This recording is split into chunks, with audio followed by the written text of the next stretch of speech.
Hey, Selena. Hey, Nikki. And hey, everybody. Welcome to this week's Extra Sugar. So I think we pretty unanimously agreed, I think our 10 out of 5 ratings for Bernice this season, that season 6 was Bernice's season so far. She was wackadoo in all the right ways, and watching her in action, whether it was pretending to choke to get others out of a tough double date situation or listening to her explain how a push-up bra can really activate the neural pathways, her oddness was on full display this season. And that got us in the frame of mind of kooks of all shapes and sizes on TV, leading us to this week's segment, which I'm calling Quirky, Odd, and Unforgettable, TV's Most Eccentric Icons. I told you a minute ago, Selena, this could almost be like Nikki's version, because I'm talking about some of the ones that really resonated with me. But definitely, if you have things that you want to share as we go along, or if there's an eccentric that you just resonates with you in a way that you can't, when you think of this, you can't help but think of that particular character, which is how I sort of thought of this segment. Okay, I'm not going to use the word resonate. Okay, fine. Like with me as a human. But I will say that, like, just in general, when you're talking about a TV show, it's always the kooky character that you remember. You know what I'm saying? Mm-hmm. Like, if you're going to ask people, like, what do you remember about Seinfeld? They remember Kramer, you know, or if it's Friends, they remember Phoebe, you know, like, so all those things I think, sort of pop for me. But if you're going to ask me hands down, like, who my favorite, first of all, let me say that actually Bernice really does rise to the top of the list for me, but it's got to be Dwight Schrute from The Office. He's a wonderful kook that also, like, over the course of The Office, I felt like they did such a good job providing so much character depth for him for what is frankly a silly show. You know what I'm saying? But it's not silly because there were so many sweet moments really towards the end, especially like the way he loved Pam and everything in a friend way. And so if I was going to say like my top 3 moments. Wait, hold it. Because I think this is going to fit in a little while. Okay, great. Let me write them down before I forget. I wanted to find what makes a character eccentric. Yes. Then I want to talk about a couple individual favorites. And I think that where you're going with this about Dwight might fit right in right there. I got so excited. I know. I'm excited for you, and I want you to write them down and hold on to it. So we're going to talk about a couple of our favorites, which will now include Dwight Schrute. For me, it's going to include Brick Heck and Arthur from The Middle and Arthur Spooner from King of Queens, because you know my King of Queens gal. But I also want to mention a couple like ensemble duos or ensemble eccentrics, specifically Troy and Abed from Community, because they it's just something I thought of when I was putting this segment together. I love those guys. Totally. And then just at the end, I mean, if you take nothing away from the segment, it's kind of silly, but I wanted to celebrate the joy and what you were just saying, the heart that like kooky, quirky characters can bring into a TV show. Mm-hmm. Their oddness makes you laugh, but they also have a little bit of heart. And I want to talk about that a little bit. And then I'm going to link to some definitive rankings or lists of quirky TV characters in the show notes if you want to dig around a bit. So what makes a character eccentric? I think you alluded to some of this. In general, a few different websites like screencraft.org describe the archetype of the eccentric as wildly unconventional and quirky. The eccentric brings humor through their odd behaviors, strange inventions, or unconventional solutions to problems. I think sometimes they overlap with the buffoon, which is described as often clumsy or foolish. They get into ridiculous situations through their ineptitude, providing physical comedy and slapstick humor. They're lovable and well-meaning, but their actions lead to comedic disasters. So I think for us, I'm taking a fairly generic and unscientific approach to eccentrics. I'm really just talking about the oddballs, like Bernice. Who do they inject into a sitcom just to make you be like, what? Or laugh really hard? Right. Also, I think maybe a hallmark of these characters too is maybe they're enjoyable on TV. Mm-hmm. I don't know. I want to work with them. That's a really great point. I think that's a really great point. And I think both can be true sometimes. Mm-hmm. And I think there are some characters that resonate with us differently than others. Mm-hmm. And well, I don't know. So I'll talk about Rose Nyland as an example. So she's from Golden Girls. So Rose is sweet, but she's also hilariously strange. And I understand you're not a Golden Girls aficionado. But surely, Selena, you know, they live in Miami, but she's from St. Olaf, Minnesota. Oh, yes. Do you know this? Yes. Okay. Yes, somewhere in the back of my head. So the St. Olaf stories are a little bit of a hallmark of the character of Rose, and they're sort of what kind of make her a little quirky sometimes. Here, you saw the disconnect on my face is because I was thinking about Sophia for some reason. I don't know why she just automatic. And I was like, I don't really think about Sophia as being quirky. And then it snapped back and I was like, oh, hello. So you saw that all happening on my face and it looked like me in headlights. So Betty White, Rose Nylund, Yes. That's who we're talking about. So to say that she's brimming with stories from St. Olaf would be an understatement. They are like literally in her DNA. They're legendary. The more absurd they get, the more sincere she gets about them. Like she tells these stories in a way only Betty White can do it. She tells them in a way that like is so straight-faced and so earnest, but she is saying the wackiest things. So I'm going to link to an article on Screen Rant in the show notes, and you can read some of the zaniest St. Olaf stories. But it gave a nice summation of this crazy place. It says, quote, St. Olaf seems to be a magical place that neither follows the laws of society, neither the laws of physics. It's also full of weirdos, which are my words, not theirs. And that's really gives you a peek into the character of Rose and why she's a little bit quirky.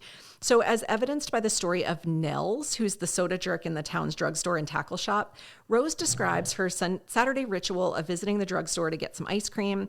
That's where we learn that Nels was also the town's jerk. She said, well, Nels would arrange the ice cream scoops in an obscene way. I could never prove it because by the time I take it home to show my father, the evidence had melted. To this day, every time I pass an ice cream parlor or a tackle shop, I blush. She's just full of these weird stories where you're just like, what is happening? Sometimes they're relevant. Most of the time they're not.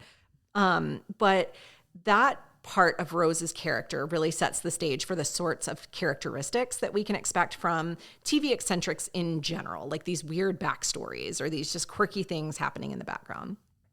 The other great thing about Rose, and I think this is where we can talk maybe a little bit about Dwight, is that, characters like her are not just comic relief. They also bring heart to the show. So Rose is really kind. She's really lovable. She's really loving. She's innocent. Her optimism makes her seem really ditzy, but those are the things that really make her the heart of the group. She has these eccentric stories, but she always approaches life with this really pure and open heart. And I think in some ways her character might be a little aspirational for people. Like, I wish I could see the world the way Rose does. So you kind of maybe can see yourself maybe as the way you want to be. She's a little bit aspirational in that sense. The other character that falls in this category for me, or of soft quirk or like bringing heart to a show, is Brick Heck from The Middle. You're are you you're a middler? I watched the whole series. Okay. So he's full of quirks. They're not like laugh out loud quirks. Like when the day comes and you watch Golden Girls, you will listen to the St. Olaf stories and you will laugh out loud. Brick isn't like that. He doesn't have weird inventions or weird backstories necessarily. He's just kind of weird. He whispers to himself. He's obsessed with fonts, like funny things, but really unexpected. Like the font obsession. I remember when that came up, I was like, what is happening right now? Why is this child obsessed with fonts? But also like, I love a good font. And so I think but also I understand. I fully get it. Also, I'm always talking about fonts. I talk about them a Calibri. lot. And I think that's the thing. That's the thing. Like, because of his weirdness, he doesn't always fit in. And his eccentricities are kind of reflecting like the way he is perceived in society. Like he does these weird things and you're like, everyone around him must think this dude is so weird. And I think a lot of people can relate to that. Like people see that and see like, he's weird and it works out okay for him. So maybe it'll be okay for me. And I think that's kind of sometimes with quirky people on TV, that's some of what you can see. Yeah, I think that's fair. My stories for Dwight aren't sweet. Okay. Are they mean? No, because I have a really. mean category too. They're just super quirky. Okay. Like they're just super weird. So I can save them or not share them at all. Go for it. Well, I was going to say, like, you'll see me make this joke and it's the pee corner in an elevator is like totally ripped from that show. He is in the elevator stuck with Pam do you know this episode? Mm-hmm. Okay. It's like 10 seconds and he's like unzipping his fly and she's like, what are you doing? Happening right now? Yeah, and he's like, I'm establishing a pee corner. It's like important. So obvious in his head, and then there's the CPR episode, where he attacks the doll, tears off the face, and then he's like wearing it like Hannibal Lecter. And then probably my very favorite is the fire drill episode. And that's where he's like, no one was listening last week. Like you get this is all the cold open, and he's basically like, no one was listening last week when we did when the fire safety guy came in. He was like, so I'm gonna do a fire drill this morning. He sets the trash can on fire, and then just chaos ensues all around the office, including Angela throwing her cat up into the ceiling and going, save Bandit. I mean, it is literally like, it is perfection on TV like I have never seen before. But the thing is like he did, if you were to talk about this idea, like he thinks he's doing a good thing. He thinks that he is like helping people. He just doesn't realize that he is the agent of chaos. But like in terms of nice things, he obviously really loves Michael Scott. And so over the course of the series, there is some reciprocity that's given to Dwight. And and he puts himself in all of these really terrible positions because he loves him so much. In the end, him and Jim are actually quite close. Weirdly, I'm going to talk about that more in an upcoming Extra Sugar. So I'll hold it. Okay. But I don't know. I just have so much love for Dwight. It's just amazing. I'm like, he's just the best. But I don't want to be with him in real life. So I think that segues nicely into the next character I wanted to talk about that really, when I think quirks on TV, I think about Charlie Kelly from It's Always Sunny in Philadelphia. He's so funny. He's just weird. And it's so good. Again, like the creator of chaos and weirdness. So I wonder, and you can tell me, I'm not a Seinfeld person. Is Charlie like a pseudo approximation of Kramer, just like in a different stew? So like he's amid a different ensemble. Oh my gosh, that is such a good question. And I've probably seen, because there's so many seasons of Always Sunny. Yeah, that I feel like I've only seen maybe a third of the show. But I've seen 8,000 episodes for sure. But I am not as schooled on it as I am on Seinfeld. Yeah, I could see the proxy. Yeah, there are some really weird things that I've seen Charlie do on the show, and Kramer was just a really weird guy. Like, he's making sausage in Seinfeld's apartment or in Jerry's apartment, like, his maybe the most famous thing he does every single time is like bust into the apartment in a weird way, or like he gets driven crazy by a Kenny Rogers sign, or like, and it turns him into like only halfway there, or like he goes across this country to move away. Like maybe Jerry made him mad or something. This is like kind of early in the series, and then winds up getting accused of being a serial killer or something. It's just so like just kind of falling into these weird scenarios. I feel like that happens to Charlie, and that feels on par. Yeah, so Charlie's like the definition of unpredictable. He can barely read. He's obsessed with cats. He has a love-hate relationship with cleaning toilets. He invents weird things, going back to that trait. So does do you remember Kramer. Kitten Mittens?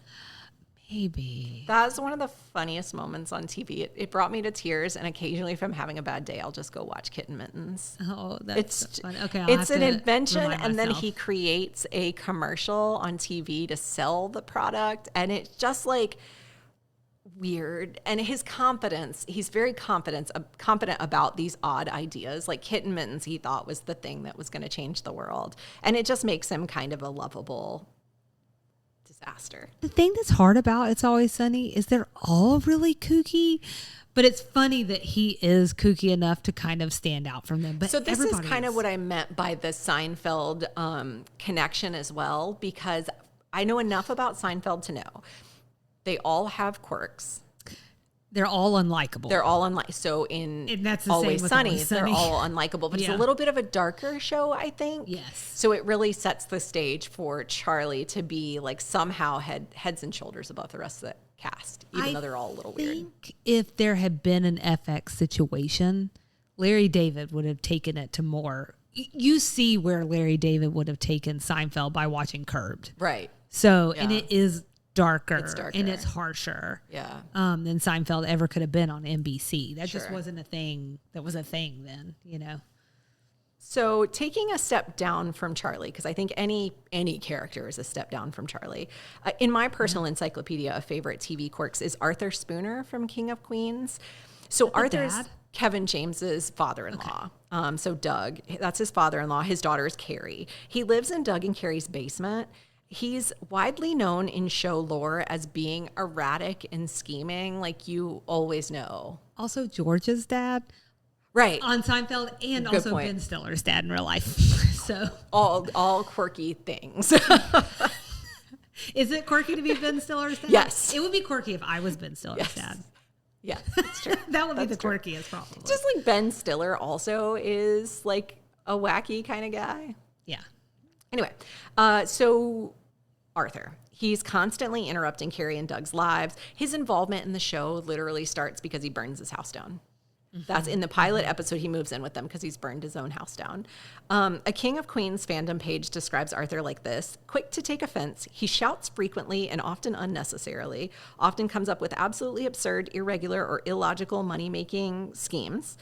He's basically a selfish, narcissistic individual who feels the world owes him and that he needs to be treated a certain way for who he thinks he is. I mean, honestly, it sounds like George's dad.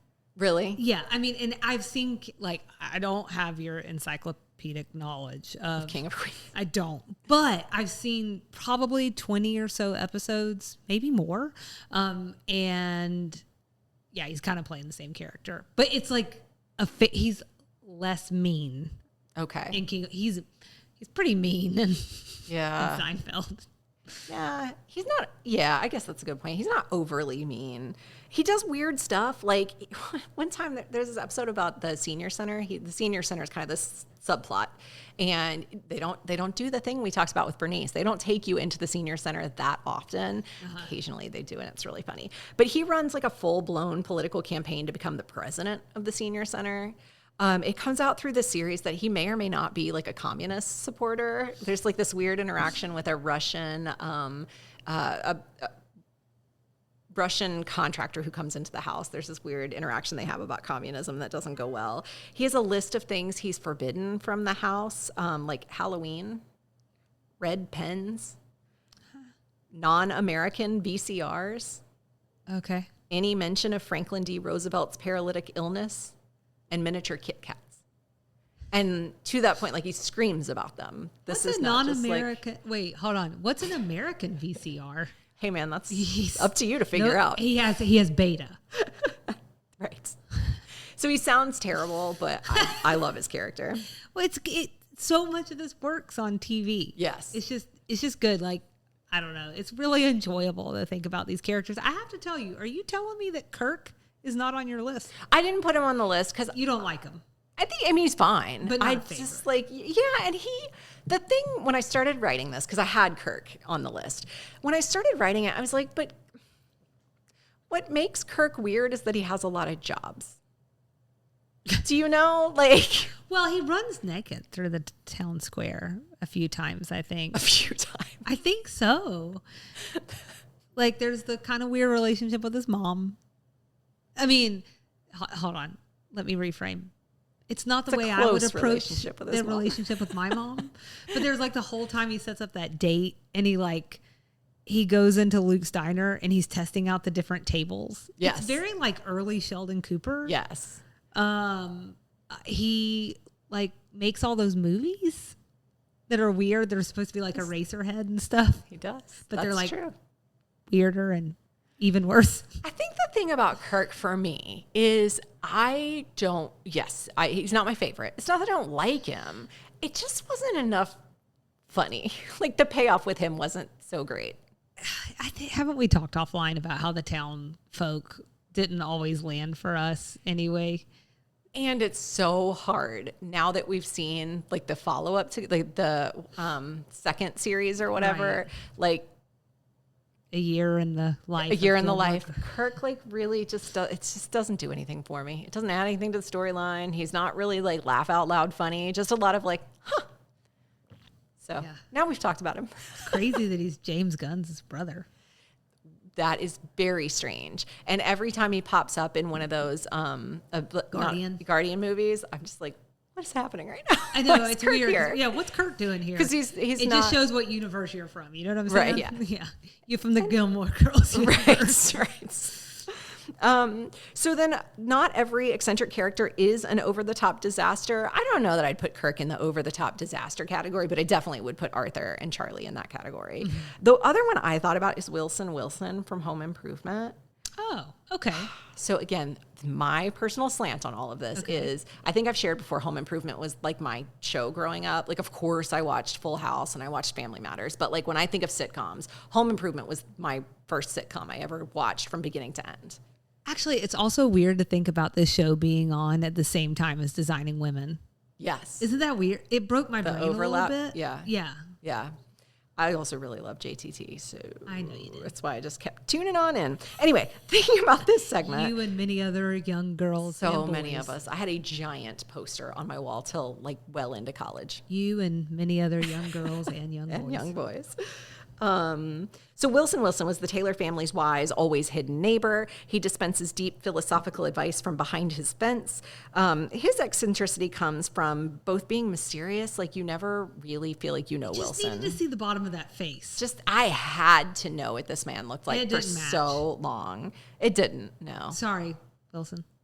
Not in a bad way. Just you just built so much mystery over the years. Yeah. I was expecting him to look more like the grandfather from Gilmore Girls at the bottom of his face. Oh, interesting. Yeah, they have very similar upper faces. Sure. Okay. Sorry. Aren't you glad I'm here to add these helpful points in?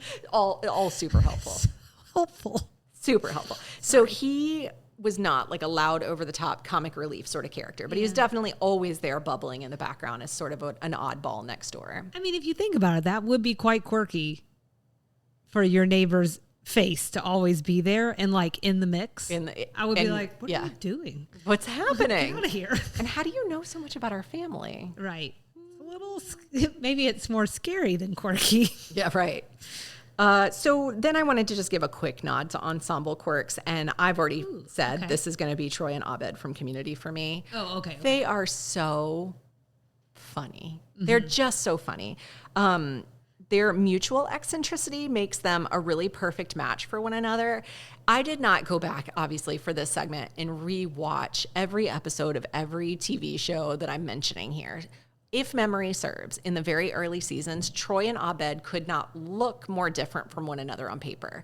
So Troy, I think, was a football player and a jock, and he ends up at community college because a scholarship doesn't go through or something. And Abed is very like focused and seems like oh, it's Donald Glover. Yes. Okay. Mm-hmm. He's known for a thing or two outside of Community now. Correct. Now he is, yeah. But they just seem like an unlikely duo, and then they pair up, and you realize they're both quirky in really weird ways. But they like end up making these really iconic moments for the show, like Troy and Abed in the morning, their imaginary morning show. Mm-hmm. They make epic blanket forts. In fact, there's one whole like plot line. I think it might go over 2 episodes in one of the seasons where they turn the entire community college into one giant fort. That sounds really fun. It's really fun. Yeah. It's a really fun episode of episodes of TV. Huh. So I promised you that I didn't want to put you on the spot, and you mentioned some things along the way. But was there anything else that that I didn't talk about in my personal list that you want to mention? First of all, I never told you I've seen Donald Glover in real life. Oh, where'd you see him? I forgot until just now. Oh. This is probably 1.5 or 2 years ago. I was in Krog Street Market. I don't know what the actual name is, but it's like one of the food halls that's on Krog Street. And like, why do I think it's Krog City Market? Am I thinking Pont City Market? Maybe? Oh, Krog Street Market. Yeah, that sounds right. Sure. I should know, but I don't. Market. Anyways, and I like, we were getting food or whatever, and they're like, my guy's Donald Glover. And like, I turn around, it's just like a flash. I barely saw him because he had like a huge like entourage. Did he look around magnetic? Him. He was dressed, it was like cold still, so I know he had like a toboggan situation on, and I just remember like he's obviously a very attractive guy, but you know, everyone's more attractive when you see them in real life because like but also I didn't know that he was gonna he's height challenged. Well, I wasn't going to say that. Petite. Well, I'm height challenged. I was not expecting him to be closer to my height than closer to your height, you know? That was the two things that struck me. And dang it, why didn't I turn around faster? It's hard to know because he's so talented. the guy that plays the main character on Community, whose name I'm blanking on right now, Is so tall. so tall. So I guess I just assumed that Donald Glover was kind of on the shorter side. Oh, yeah, that's fair. Joel McHale. Thank you. I've got this pulled up. I'm not near that good. Who is also very funny, and I love a dry pan, like, sense of humor. Hilarious. What was your question? Do you have anything to add? Any characters you want to talk about? Okay, I'm going to name just a couple more that I feel like need a shout out. One is Karen, because I think this also has some designing women energy. This is Karen from Will and Grace. I think that Suzanne Sugarbaker walked so that Karen Walker could run. We regularly see people note that, and she is also someone, as like the seasons wore on, who just got more and more eccentric and just a little weirder, and it was just like pretty enjoyable. She also had we get to see, I am blanking on her maid's name right now, but like it has that energy of Consuela, but that's not right. And I'm sure somebody's like, which is crazy because I used to watch that show all the time. It's just been too long. And I just didn't think it'd be fun to just have me sit here and try to remember something. The other person, Rosario. Yes, thank you. The other person I have to mention is Creed from The Office. The old man. Yep. So you only learn about him in these little snippets, but every time you do, it's like outlandish or like literally criminal. I think when the show ends, he's actually running from the law. Maybe he gets like tackled in the last scene or something. It's something so bizarre. But this is like one of my favorite like random things is, so there's an episode where Michael goes, okay, Ryan, you told Toby that Creed has a distinct old man smell. And then it cuts to Creed and he's like talking to the film crew and he says, I know exactly what he's talking about. I sprout mung beans on a damp paper towel in my desk drawer. Very nutritious, but they smell like death. And that is him to a T. And like every scene where we actually get to spend some time with him, he gets like all the best lines. I'm so fascinated by writers who write for these characters. Like, do they just mine the weirdest part of their brain? Or like, someone's known this person, who sprouted mung beans in there. It smells like death. It's so good. It's so good. Again, I don't want to smell your mung beans in the office, which does sound like a euphemism. You don't have somehow. to. I'll keep my mung beans to myself. Yeah, I don't think I have to worry about that. So yeah, those are mine. Okay. This is wonderful. I just like Eccentric. I knew it would be good. My comfort zone and wheelhouse is just like goofy and silly. It's Ernest and love that about Ace Ventura, and it's just where I live. So the eccentric characters are always my favorites, and I think there are lots of things about them that make them special. But I wonder, like, is for some people, is it just the funny bits? Is it the weird St. Olaf stories? Anytime Rosa starts a story with, back in St. Olaf, I just tune in because I know this is going to be glorious. Is it font obsessions or indeterminate arterial flow issues that cause them to say whatever the heck is on their mind? Is that what we're tuning in for? Is it their ability to surprise us? Like you were just talking about Creed with these weird things that you just don't even see coming. On Community, I feel like Troy and Abed hit a moment where I felt like they weren't really doing much. And then all of a sudden this fort situation pops up and you're like, what is happening? These guys are so strange. I don't know if it's that, that surprise element, if it's the relatability element, like, eccentric characters really can remind you that it's okay to be a little bit weird and then make you laugh while they do it, which I feel like is relatable for people. Totally. It's definitely comfortable. So that's all. That's it. And we're done. Thanks for joining this week's Extra Sugar. This is our ode to TV oddballs. Please don't hesitate to reach out to share your favorite eccentric or a favorite memory of a kook on TV. I thought you were telling me thank you for joining. Thank you, too. Thank you for Thank you also for being here today, Selena. Thank you. Am I the podcast kook? Maybe. I guess people have to tell us. What a fun thing to open up ourselves to. Well, you called me the podcast Allison earlier, so no, now you have to be the podcast only on Dwight sleepovers. Sure, walk it back now. The pee corner's over there. I established it before you got here. She's always establishing pee corners. So strange. It's critical. So email us, sweettntv@gmail.com. Find us on the socials. We're at sweettntv on Facebook and Instagram, or at sweetttbpod on TikTok. You can visit the website, www.sweettv.com. Until next time, stay a little weird, and we'll see you in our next episode, which will be all about Anthony.